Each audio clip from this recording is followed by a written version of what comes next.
أما بعد اللهم بك أسبحنا وبك أمسينا وبك نحيا وبك نموت وإليك النشور. اللهم إنا نسألك خير هذا اليوم وخير ما فيه وما بعده، ونعوذ بك من شر هذا اليوم شر ما فيه وشر بعده. بسم الله الذي لا يضر مع اسمه شيء في الأرض ولا في السماء وهو السميع العليم. Jemaah subuh yang diberkahi Allah, salah satu warisan baginda Rasulullah SAW adalah menghidupkan subuh. Dari sebelum orang-orang bangun, kita sudah bangun. Seandainya semua umat Islam menjaga sunnah ini, insya Allah tidak ada kemunduran di kalangan umat Islam. Kemunduran yang paling berbahaya bukan kemunduran kemajuan teknologi, bukan di bidang teknologi, tapi yang paling berbahaya yaitu kemunduran rohani. Orang-orang Jepang itu ada tradisi bangun pagi hari sebelum mereka modern hari ini. Tapi secara kerohanian mereka kurang. Makanya angka pembunuhan terhadap diri yang kita sebut bunuh diri itu setiap hari ada. Artinya kemajuan peradaban zahir mereka tidak membuat bahagia rohaninya. Maka kalau diajak zikir ba'da sholat subuh, itu nggak usah malu-malu, keluarin aja suaranya, la ilaha illallah, dengan rohaninya, dengan jiwanya, dengan raganya, bersamaan membaca nama Allah Subhanahu wa Ta'ala. Sebelum mata ini terisi oleh data-data duniawi, handphone kita ini kan sekarang pintu ke semua alam ya, bener ya? Handphone itu yang jadi hijab hari ini. Nah, sebelum kita menikmati dunia-dunia internet itu, kita buka dulu Google dalam kolbu, dan pembukanya hanya dua nama Allah dan nama kekasihnya Muhammad, Sayyidina Muhammad Rasulullah SAW. Maka beruntunglah orang yang paginya dimulai dengan menyebut nama Allah dan nama baginda Rasulullah SAW. Dalam hadis riwayat Imam Tirmidzi, hadis ini hasan. Hadis itu kualitasnya ada yang valid disebut sahih, ada yang valid tapi kurang sedikit namanya hasan, ada yang dhaif, lemah. Ini hadisnya hasan. Nanti di akhirat akan ada orang yang ketika dihisab dan ditimbang amalannya tidak ada yang baik. Dibuat laporan, jadi nanti itu amalan kita di print semua. Printannya itu disebut sijil. Sijil itu bahasa Arab artinya laporan amal, tulisan. Disebutkan dalam hadis tersebut bahwa ada seorang hamba Allah ketika sijilnya diterbitkan di akhirat nanti, sejauh mata memandang, sepanjang umur dia tidak ada satupun kebaikan yang dia lakukan. Kira-kira kalau begini siapa yang ngambil? Malaikat neraka atau malaikat surga? Yang mau narik dia siapa kira-kira? Malaikat neraka pasti. Malaikat azab, bukan malaikat rahmat. Maka malaikat azab segera belenggu dia, lalu tarik dia ke pintu neraka. Tapi tiba-tiba ada khitab, al-khitab al-qudsi min hadratil quddus. Ada kalam dari Allah yang maha suci. Apa kata Allah? Wahai malaikatku, sudahkah kalian membedah dan menimbang isi dadanya? Baru kemudian para malaikat sadar, oh ternyata malaikat itu tidak menghisap isi kolbu. Tugasnya cuma menghisap dari ujung rambut sampai ujung kaki. Maka dibukalah dada orang ini. Diambil bagian kirinya yaitu jantungnya. Ternyata jantungnya berdenyut. Tapi denyutnya bukan seperti duk duk duk. Denyutnya berbunyi la ilaha illallah. La ilaha illallah. Begitu. Di hadis Imam Al-Baihaqi lebih detail lagi, lebih sederhana lagi. Ketika dibuka kalbu orang ini, yang ada cuma satu lafaz, Allah, Allah. Jadi jantungnya itu menyebut Allah. Saya kira ini cuma terjadi hari kiamat. Ternyata ada seorang mursyid ketika dia koma, dia sakit, dicek di Malaysia oleh seorang dokter jantung. Itu kan jantung ada alat ngeceknya. Jangankan orang yang sudah begini tubuhnya, baby, janin, itu bisa dicek jantungnya. Ada alatnya, nggak mahal juga itu alat. Ketika ada seorang syekh ahli zikir qalbu sakit, dicek jantungnya bunyinya apa? Bukan duk, duk, bukan begini. Bukan begitu bunyinya. Bunyinya apa? Allah, Allah, Allah, Allah. Dokter jantungnya bingung, saya yang halu atau gimana ini? Maka dipanggil dokter yang lain, kamu dengerin ini benar gak telinga saya ini? Didengar oleh dokter kedua, oh iya. Bunyinya apa? Allah, Allah, Allah. Gak percaya juga, panggil perawatnya, sama. Ternyata ini tidak hanya di hari kiamat, tapi mulai terjadi hari ini. Barangkali itulah makna ayat. Ya, siapa yang buta di dunia, dia lebih buta di akhirat. Itu buta qalbu. Maka Bapak Ibu jemaah subuh yang bukan Allah, mulai pagi ini carilah ilmu zikir qalbu itu. Supaya apa? Kita ini nggak tahu sholat kita diterima apa enggak, kan nggak ngerti Pak. Tadi kepikiran dunia nggak Pak? Atau tahu-tahu imam udah waladhdallin, nah, itu sholatnya kan kayak gitu nggak diterima.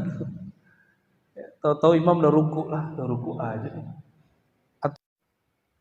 Karena kita belum merasakan siapa yang kita sembah dalam sholat.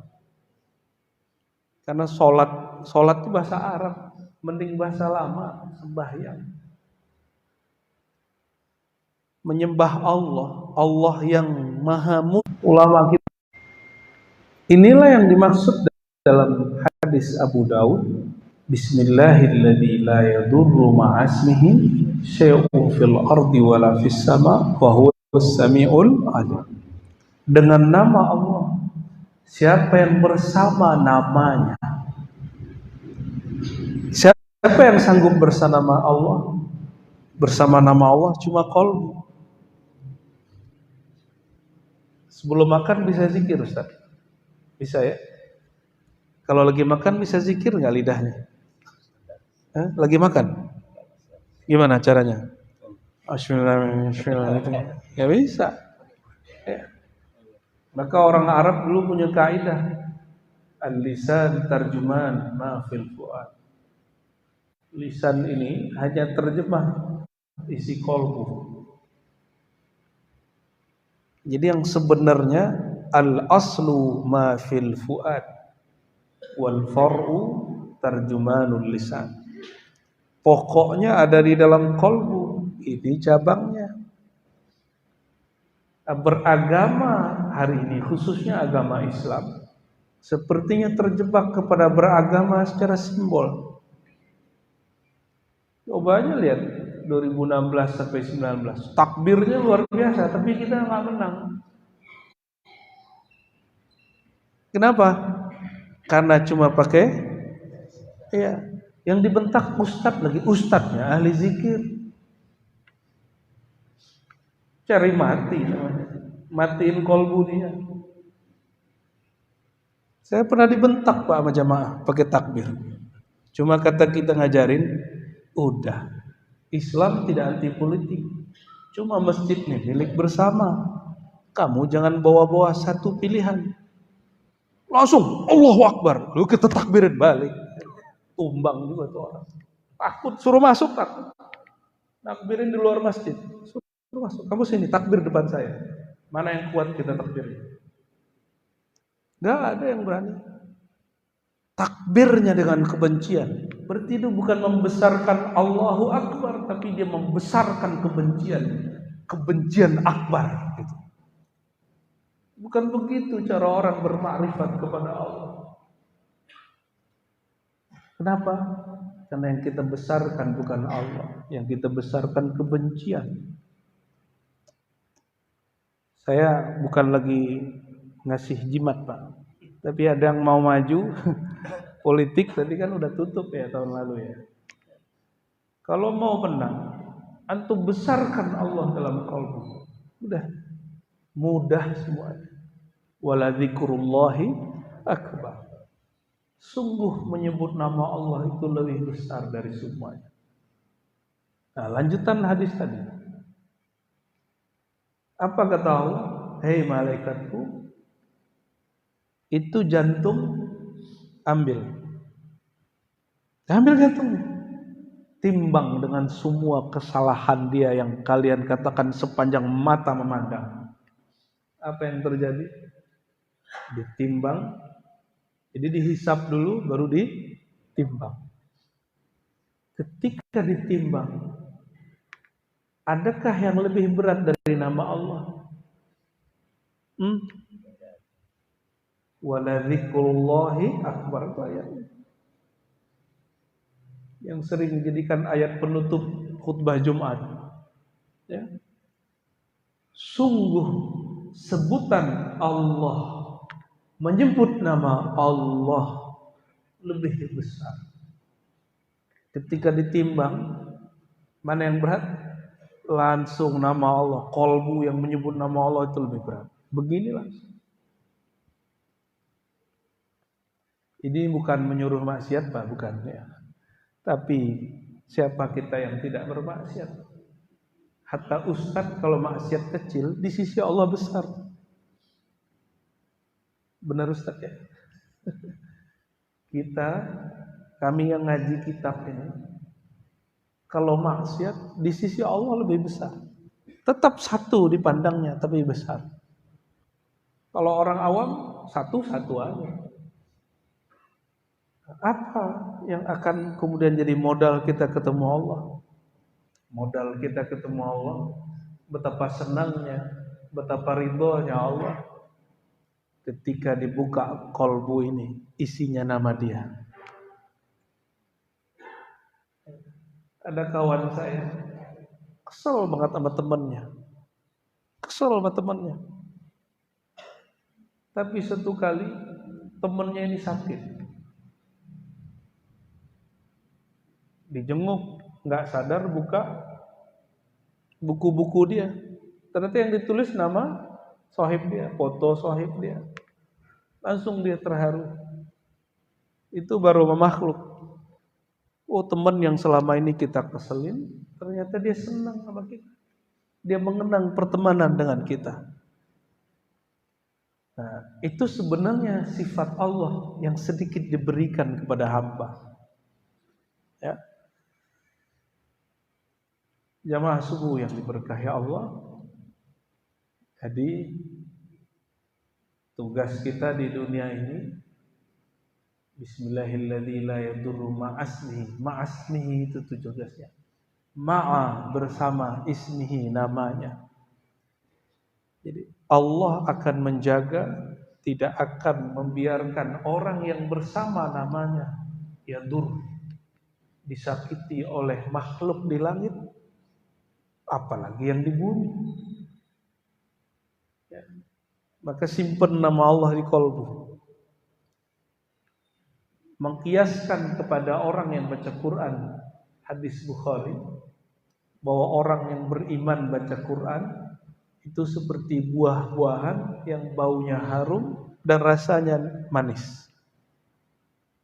Jadi kalau kita zikir jahar, kalbu orang beriman itu kan manis karena ada nama Allah. Lalu jika dia jaharkan zikirnya, berarti orang itu sedang menebar bau harum.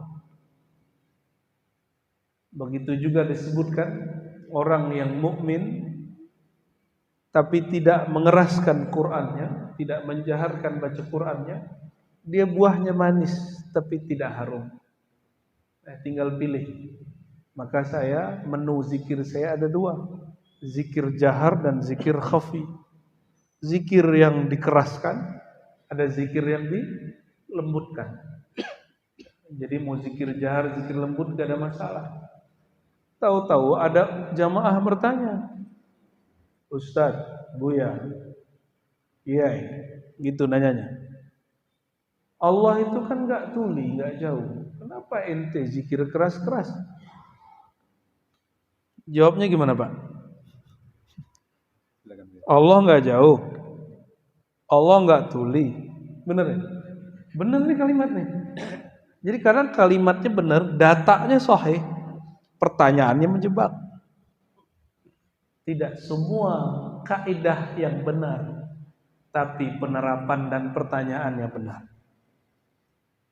Nah, tapi biasanya orang-orang yang nggak kuat kaidahnya, ke bawah juga, iya juga ya. Allah kan dekat. Ngapain pakai teriak-teriak segala? Ya. Imam kita kena tuh, zikir kan kenceng. Afdhu dzikri la ilaha illallah, kena dia. Gimana tuh? Allah tidak jauh, Allah tidak tuli. Yang jauh dari Allah siapa? Kita. Yang tuli dari kalam Allah siapa? Qalbu kita. Maka zikir jahar bukan untuk neriakin Allah. Zikir jahar itu untuk menegur qalbu yang jauh dari namanya. Salah satu guru yang mengajarkan zikir jahar kepada kami, ini baru meninggal kemarin, namanya Syekh Syawir An-Naqsyabandi As-Sammani ya. Saya mohon fatihahnya dari jamaah semua untuk beliau, ila ruhin Nabi sallallahu alaihi wasallam wa li ruhi syekhi Asy-Syaikh Syawir An-Naqsyabandi As-Sammani qaddasallahu sirrahu. Al-Fatihah. A'udzu billahi bismillah. Ar-Rahman. Iyyaka na'budu Siratal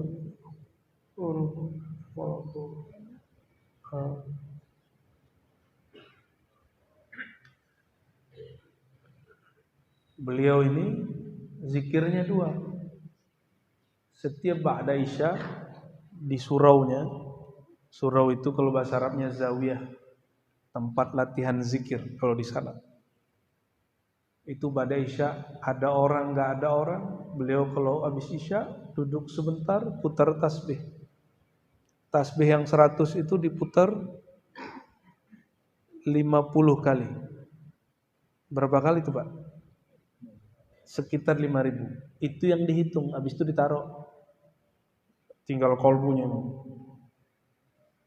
Ini guru saya yang baru meninggal ini. Karena beliau sudah wafat, saya baru boleh sebut namanya. Dulu kita pernah bercerita tentang beliau, tapi kita sembunyikan namanya. Itu amalan beliau.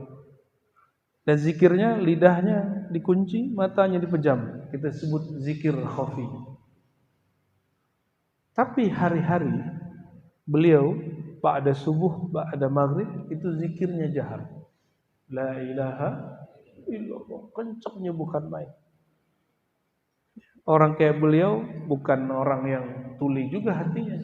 Kenapa masih zikir jahar? Ternyata beliau ini senang memberikan jatah untuk lidahnya, ya, untuk tubuhnya.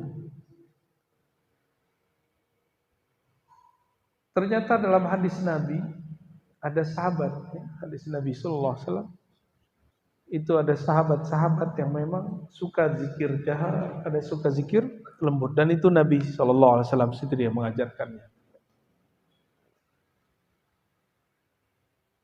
Lalu kenapa zikir la ilaha illallah yang tadi ada di hadis qudsi, yang ditimbang kolbunya, atau lafaz Allah Allah?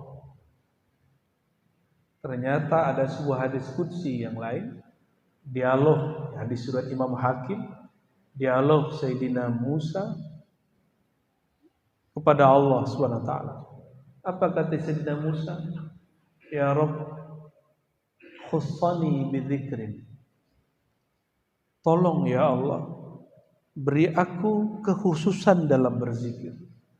Maksudnya, kasih dong zikir spesial yang gak dikasih ke nabi-nabi yang lain, ke hamba-hamba engkau yang lain. Lalu Allah mengatakan, ya Musa, qul la ilaha illallah. Wahai Musa, bacalah la ilaha illallah. Itu ada tekniknya.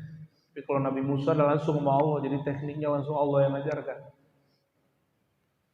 Lalu Nabi Musa masih nanya, ya Rabb, ini kan juga diajarin ke Nabi Adam, Nabi Nuh, Nabi Ibrahim, Nabi Yakub. Yang khusus dong buat saya. Oh, ternyata setiap kekasih-kekasih Allah itu ingin ada rahasia antara dia dan Allah Subhanahu wa ta'ala. Apa jawaban Allah Ta'ala? Ya Musa, kamu timbang la ilaha illallah dengan langit dan bumi.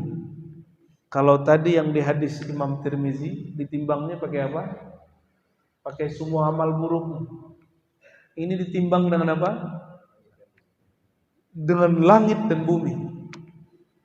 Di bumi ada makhluk yang zikir, di langit ada malaikat yang berzikir. Ditimbang dengan satu lafaz Nabi Musa, dibaca oleh Nabi Musa, la ilaha illallah. Ini Nabi loh baca ya. Karena Nabi yang baca, zahir batin yang ikut. Diambil lafaz itu, ditimbang. Di langit, di bumi, semua zikir malaikat kalah berat dengan zikir satu zikir Sayyidina Musa. Kalah berat. Fasaqulan. Maka kalimat thayyibah ini dia lebih berat. Baru Nabi Musa nggak nanya lagi. Oh, ternyata kekhususan la ilaha illallah itu bukan hanya di lafaznya, tapi di berapa banyak dan berapa dalam orang menghayatinya. Ya. Jadi boleh aja nih kita sama-sama berzikir la ilaha illallah, tapi yang berbeda satu saja. Seberapa dalam kita mendalami, meresapinya. Dan guru-guru kami selalu berpesan, zikir itu bukan hanya dibuat pengajian, tapi ada riyadhahnya, ada amalannya. Maka Bapak Ibu kalau punya rotibul hadar, rotibul atos, itu di tengah-tengahnya ada zikir la ilaha, itu penutup itu. Tapi coba lihat di situ, di rotibul hadar misalnya, sebelum baca la ilaha illallah ada namanya pembersihan. Apa yang dibaca sebelum la ilaha illallah? Istighfarnya gimana? Astaghfirullah rabbal baraya. Astaghfirullah minal khataya. Ternyata Al-Habib Abdullah Al-Haddad sedang memberi rumusan kepada orang-orang yang berzikir dengan rotibnya. Apa kata beliau? Ya, kalau engkau ingin menikmati lezatnya la ilaha illallah, maka sucikan dulu zahirmu, Rabbal baraya. Ya Allah, Tuhan sekalian makhluk, astaghfirullah, kami minta ampun. Dari apa? Minal khataya, dari kesalahan baik yang zahir ataupun yang batin. Jadi kita bersihkan dulu dengan istighfar. Makanya yang dibacanya bukan sekali, bukan juga 3 kali. Berapa di situ? 4 kali ada sirnya. Mengikuti hadis Abu Daud, ada satu zikir yang dibaca 4 kali. Ya. Ada satu zikir di Abu Daud, ya. Allahumma inni asbahtu ushiduka wa ushidu hamalata arsyika wa malaikataka wa jami'a khalqik. Itu ada zikirnya di Abu Daud, ya. Kemudian ditulis oleh beliau dalam Ar-Rawdatul Latif oleh Al-Habib Abdullah Al-Haddad. Apa kata baginda Rasulullah SAW? Siapa yang baca 4 kali, selamat dia zahir batin, Allah jaga. Kalau dibacanya sekali, 1/4 dirinya. Dibaca 2 kali, setengah dirinya. Dibaca 3 kali, 2/3. Dibaca 4, oh berarti Rasulullah SAW membagi diri manusia jadi 4. 4 inilah yang ditelurkan kemudian oleh para ulama ahlul haqa'iq, disebut anasir al-arba'ah. 4 unsur tubuh manusia. Ada tubuh yang tanah, ada tubuh yang air, ada tubuh yang udara, ada tubuh yang api. Diistighfarkan semuanya. Mulai dari ujung rambut sampai ujung kaki. Bahan tubuh kita ini 4 itu.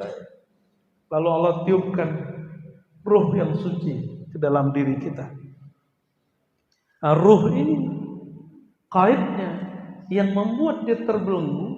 4 anasir ini jika dia durhaka kepada Allah Subhanahu wa ta'ala, maka kedurhakaannya diistighfarkan. Astaghfirullah rabbal ghafur. Siapa tahu, ini mohon maaf, orang tua kita dulu ketika mereka melakukan hubungan spesial dengan ibu kita, dia nggak zikir, itu nggak ngefek Pak ke tubuh kita.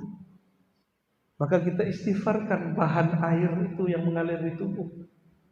Siapa tahu dulu orang tua kita, termasuk kita sendiri, pernah makannya tidak halal atau syubhat. Tapi bagi ahli zikir, antum makan nggak nyebut basmalah itu syubhat. Walaupun secara fikih tidak. Tapi dalam ilmu haqa'iq, Sayyidina Nuh tidak pernah makan kecuali dengan bismillah. Tidak pernah selesai kecuali dengan alhamdulillah. Maka disebutlah Sayyidina Nuh abdan syakura, hamba yang banyak bersyukur. Ya. Jadi kalau zikir astaghfirullah ya, 4 unsur tubuh ini istighfarkan. Ya. Saya dengar orang Bali senang baca Rotibul Haddad. Alhamdulillah itu bagus Pak. Itu amalan wali kutub Al-Habib Abdullah Al-Haddad. Beliau zikirnya banyak. Nah, ini zikir untuk umum. Tapi zikir umumnya udah secanggih itu kalau paham. Baru setelah diistighfarkan yang 4, masuk ke la ilaha illallah. Teknik baca la ilaha ambil kepada ahlinya. Saya tidak boleh obral di pengajian subuh. Ya. Itu ada ilmunya. Kalau sholat lewat fikih, mazhab, zikir lewat thariqah. Carilah mursyidnya. Ya. Cari mursyidnya, ambil, kunjungi, datangi mereka, ambil teknik berzikirnya kepada mereka. Kalau dapat tekniknya, baru berselaras antara zahir dan batin. Ya, insya Allah. Sampai jam berapa nih Pak? Jam 7. Yang mau kerja gimana? Aman ya? Mau tanya jawab? Iya, boleh. Tanya jawab aja ya. Baik, lebih kurang itu pengantar zikir, kajian zikir pada pagi ini. Semoga umat Islam di Bali kuat zikirnya, sehingga kolbunya makmur dengan nama Allah, supaya Allah tidak cemburu kalau ada selain namanya di kolbu. Innallaha ghayurun, Allah sangatlah pencemburu. Ya. Wassallallahu ala Muhammad. Silakan kalau ada yang mau berbagi pandangan, bercerita ataupun bertanya ya, fadhal. Silakan diatur Pak Haji ya. Ya, diatur. Silakan Pak. Assalamualaikum warahmatullahi wabarakatuh. Waalaikumsalam. Antum berdiri. Berdiri. Alam ya'ni lil ladzina amanu an takhsha'a qulubuhum li dzikrillahi wa ma nazala minal haqq wa la yakunu kal ladzina utul kitaba min qabl fa qala 'alaihim al-amadu fa qasat qulubuhum katsirun minhum fasiqun. Sudah. Kalau antum bacanya tadi pakai ruh, pingsan aneh. Ya. Itu ayat dibaca oleh Sayyidina Al-Hasan Al-Basri. Lebih dari 5 orang pingsan.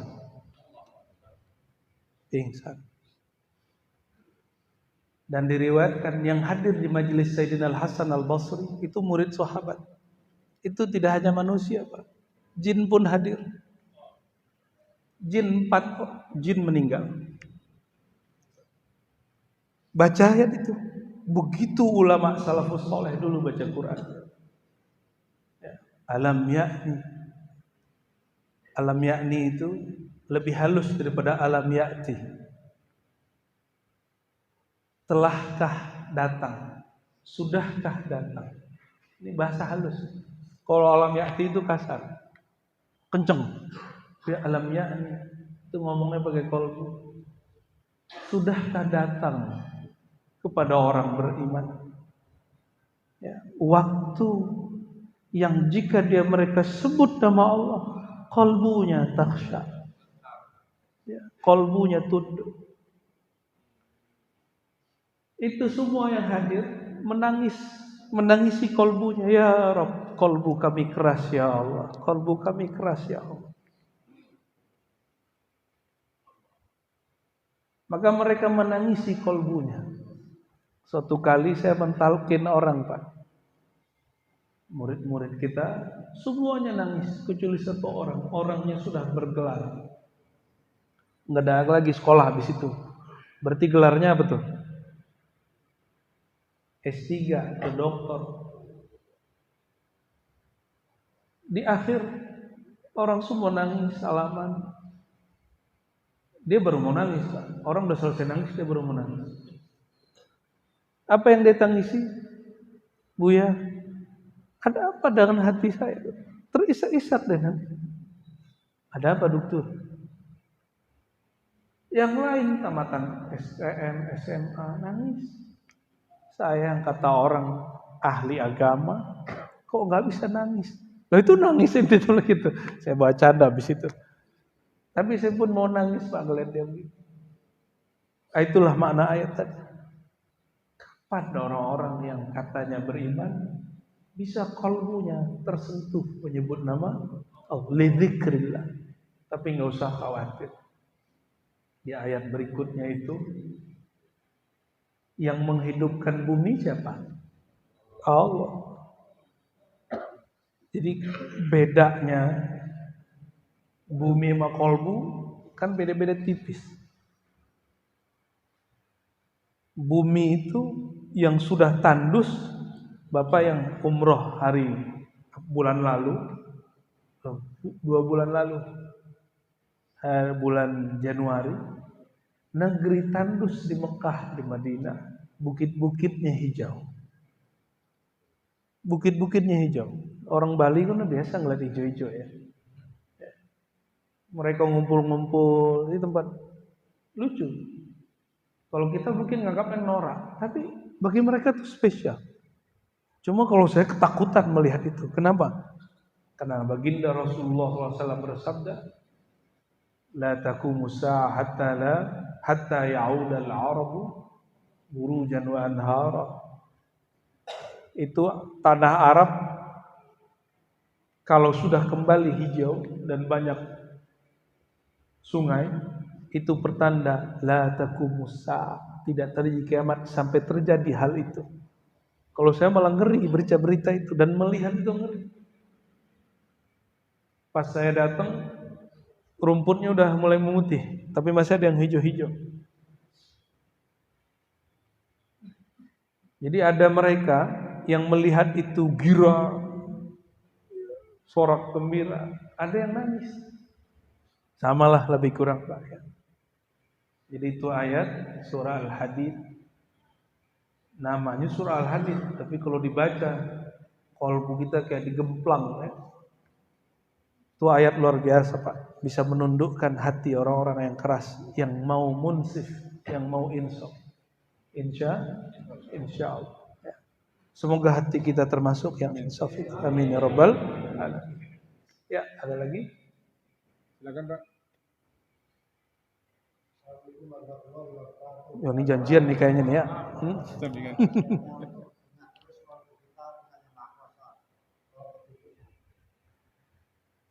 Supaya Bapak ini bisa ingat Allah terus Pak ya, begitu. Di dalam hadis perintahnya dan Al-Quran itu pasti nyambung. Di Quran itu ya ayyuhalladzina amanu zkurullaha dzikran katsira. Wahai orang beriman, zikirlah sebanyak-banyaknya, bukan selama-lamanya. Ini kata kunci. Baca Quran ini harus cerdas Pak. Ya. Dalam hadis baginda Rasulullah SAW memberikan kalam indah kepada seorang sahabat yang disebut al-musalsal bil mahabbah. Ya Muaz, inni uhibbuk. Wahai Muaz, aku cinta kepadamu. Fakul fi kulli duburi shalah. Bacalah setiap habis salat atau di ujung salat. Allahumma a'inni ala dzikrika. Ya Allah, bantu aku mengingat Engkau.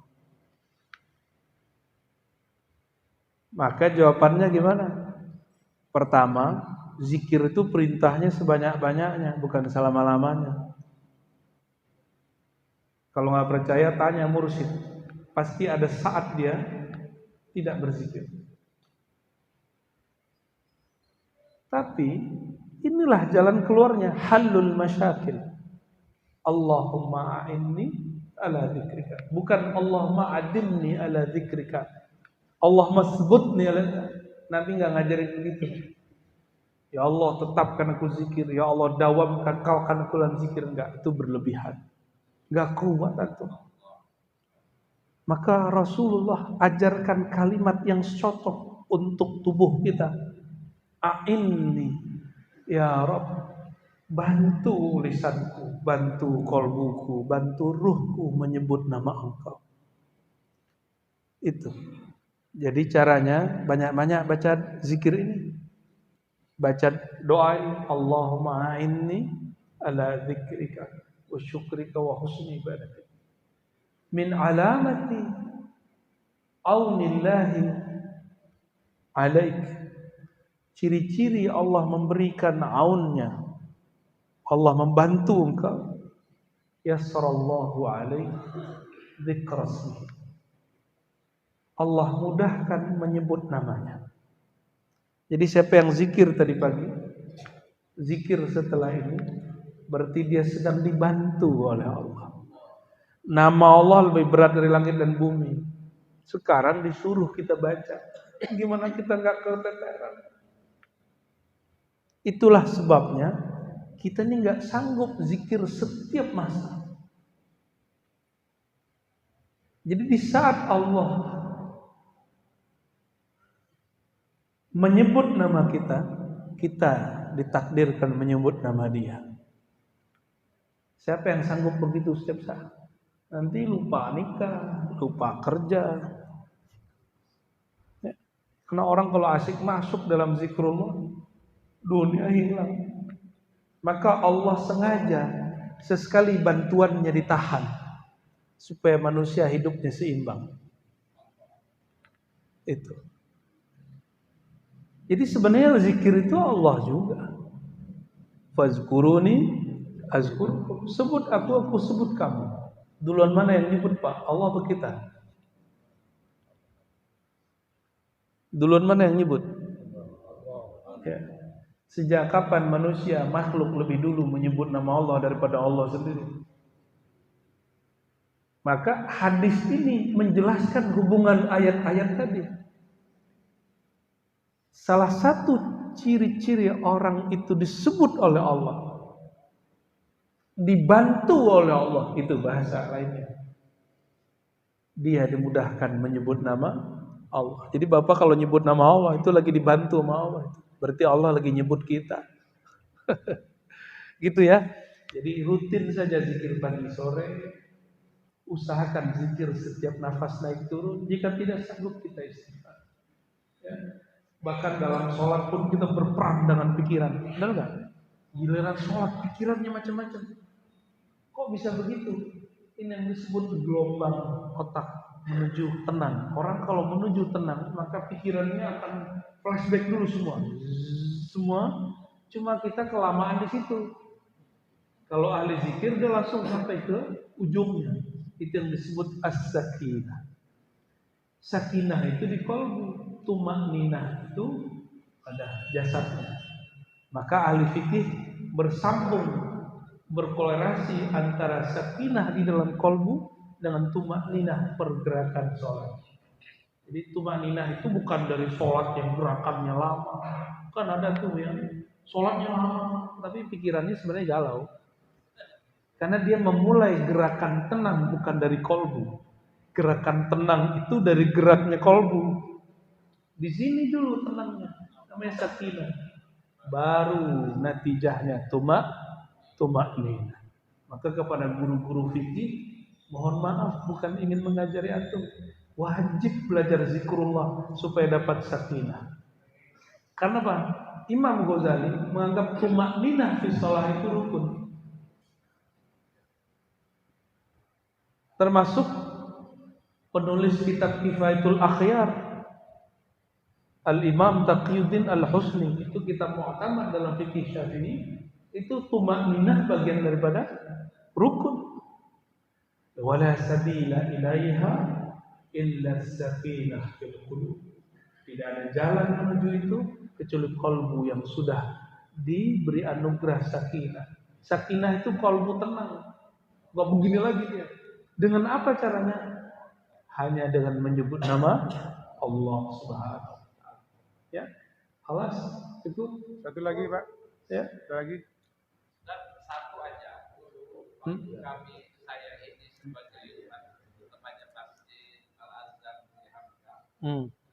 Di Hamka menerangkan, tahu nggak apa beda orang selalu melakukan zikir kepada Allah dan kalau banyak amal yang berjalan.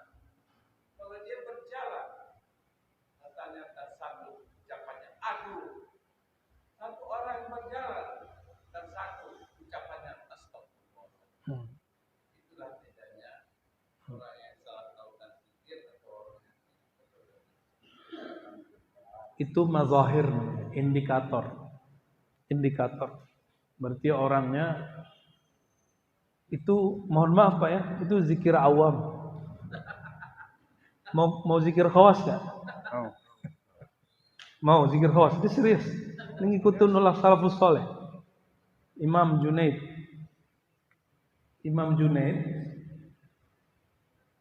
ketika ada muridnya kejepit kakinya, kesandung, bacanya lebih kenceng lagi, la haula wala quwata illa billah. Apa kata gurunya ini? Kalian baca begitu karena kesakitan. Ada yang juga baca istighfar. Ini untuk orang awam soleh. Buya Hamka lagi berkalam untuk orang awam. Beliau lagi bukan berkalam dengan yang khawas. Jadi kalau kesakitan baru baca astaghfirullah. Ya. Kalau lagi ada masalah baru baca la haula. Ya. Pernah lagi ada masalah enggak? Terus bilang la haula wala quwwata. Saya sabar Pak, saya sabar. Itu bagi orang awam soleh, betul. Tapi mau jadi orang awam selama-lamanya? Mau naik nggak? Harus naik. Jika ilmu zahir aja, ilmu umum aja ada kelas 1, kelas 2, kelas 3, masa ilmu zikir gitu-gitu aja dari dulu? Makanya sholat antum nggak khusyuk-khusyuk. Zikirnya nggak berkelas. Karena nggak mau zikir yang berkelas. Zikir yang berkelas gimana? Tidak menyebut la haula wala quwwata illa billah atau astagfirullah ketika ada masalah. Menyebutnya ketika tidak ada masalah, bisa nggak? Itu ajaran beliau. Satu lagi, ada seorang imam dulu, sezaman juga lebih dahulu dari Imam Junaid, gurunya beliau, Sarir Saqati. Seingat saya dalam kitab Ar-Risalah Al-Qusyairah dan kitab-kitab yang lain, beliau ini punya toko di pasar. Tokonya kebakar. Toko kebakar, Pak. Semua toko kebakar. Biasa kan? Kalau zaman kita biasanya toko kebakar ada unsur politik. Tapi ini nggak ada politik-politik, cuma musibah. Tiba-tiba beliau dikabarkan oleh asistennya, ya Sayyidi, uhturiqat al-aswaq. Itu pasar kebakaran kecuali tokomu. Apa jawaban dia? Alhamdulillah. Seneng dia. Keramat juga nih gua nih. Ya. Kalau kita begitu kan, Pak? Ya. Alhamdulillah, semua rumah kebanjiran kecuali rumah saya. Ya. Gempa, semua rumah roboh kecuali rumah saya. Itu kalau kita ya, kayaknya soleh kalau ngomong begitu. Itu zikir orang awam. Orang awam sibuk sama diri sendiri. Kurang perasaan.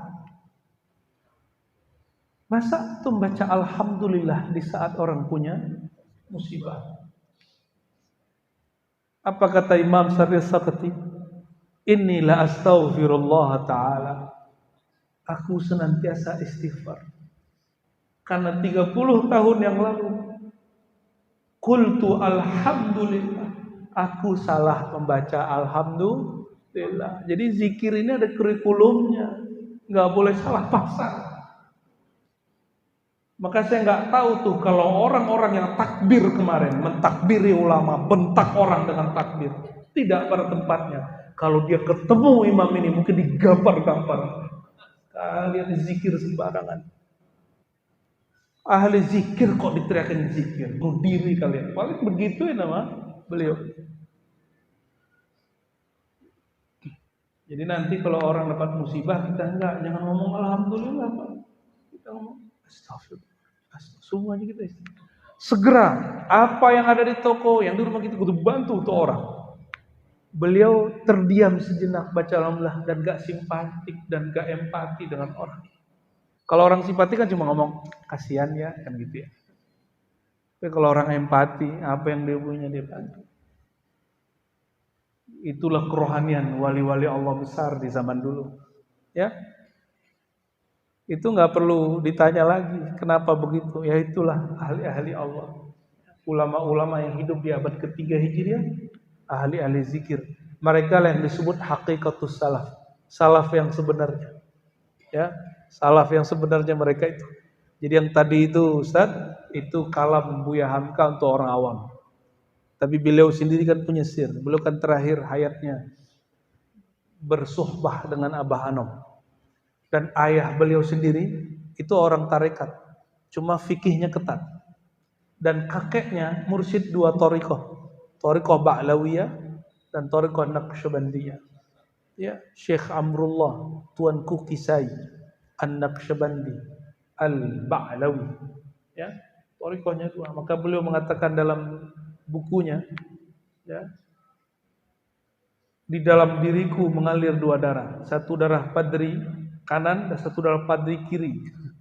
Padri kanan itu maksudnya ahli zikir. Satu lagi padri yang suka ingin pembaharuan, revolusi.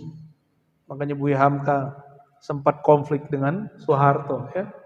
Allahumma sholli ala sayyidina Muhammad. Sudah 6:30, cukup ya? Baik Bapak Ibu yang berkah Allah, jemaah subuh, mari kita tutup dengan doa. Ala hadirinnya wa likulli salihah ila ruhi nabiyina Muhammad sallallahu alaihi wasallam wa ruhi kulli minna. Al-Fatihah.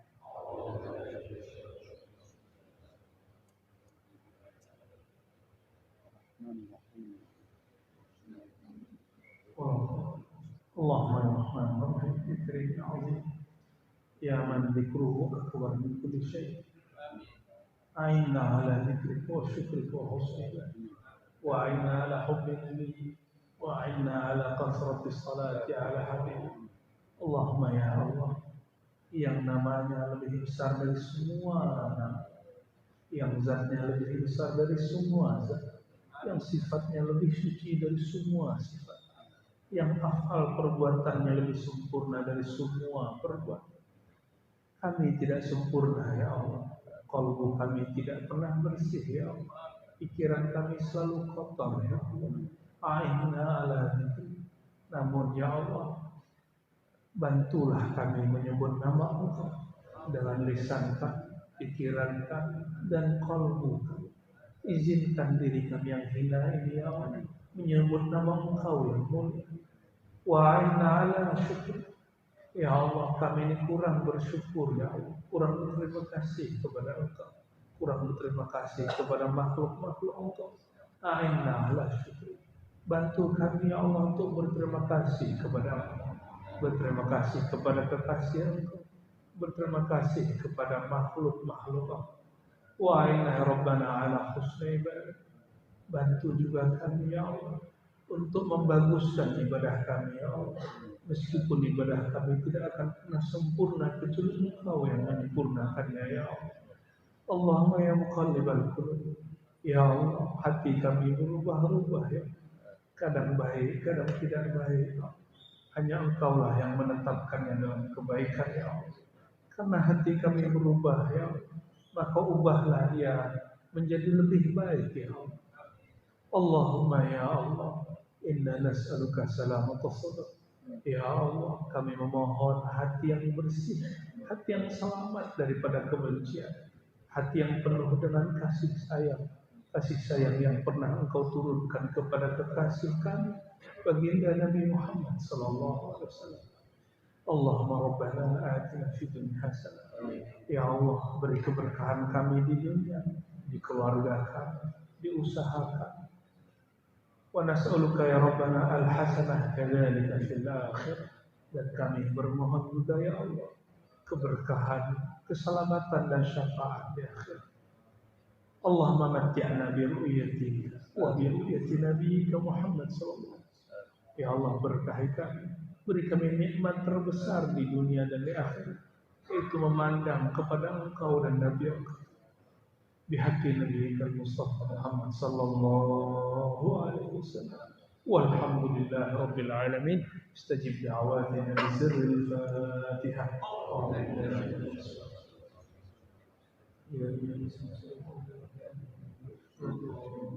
ikuti saya.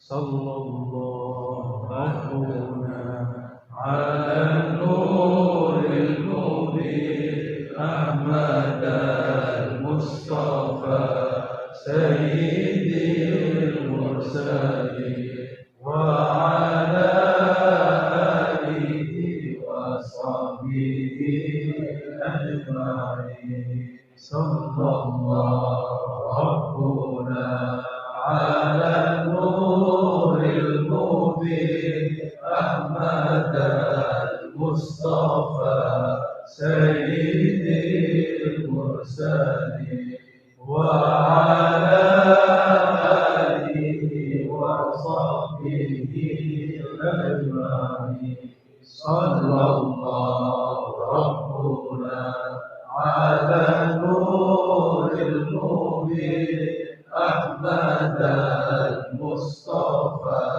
Sayyidil Mursalin wa ala alihi wa sahbihi ajma'in.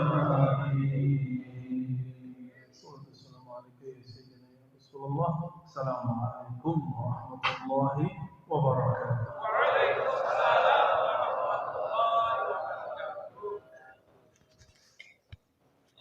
Demikianlah ilmu yang telah disampaikan oleh beliau Dr. Buya Ardi Hasim LC SPIL MANU.